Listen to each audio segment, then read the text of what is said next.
কি করো? এটা কি? এটা কি জানো? ব্যাঙের ছাতা। কোথায় পেলে তুমি এটা? পাওয়া যায়? হ্যাঁ, কি করবো ওটা দিয়ে? খাবা নাকি? খেলো। ওটা ব্যাঙের ছাতা হলো কেন? ওটা কি ব্যাঙের মাথায় দেয়?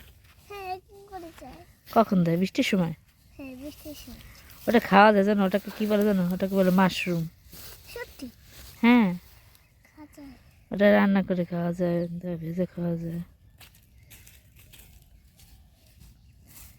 জানো না তুমি?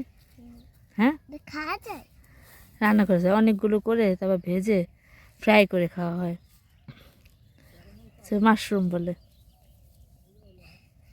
সত্যিকারের মাশরুম হুম, পাওয়া যায় এই জায়গায় দিয়ে। ওটা ছেতে জায়গা আছে না, সেখানে হয়, ভিজে ভিজে জায়গা যেখানে থাকে সেখানে হয় এগুলো। এই জন্য তো এখানে হয়েছে। মাশরুম হ্যাঁ খাবো, এগুলো খাই। হ্যাঁ। চাইনিজ না, হুম, চাইনিজরা খাই, হ্যাঁ হ্যাঁ, বাঙালিরা খায় না। বাঙালিরাও খায় অনেকে। বাংলাদেশে যে চাইনিজ রেস্টুরেন্টগুলো আছে না, ওখানে ওগুলোকে রান্না করে, ফ্রাই করে, তারপর খায়, বুঝছো?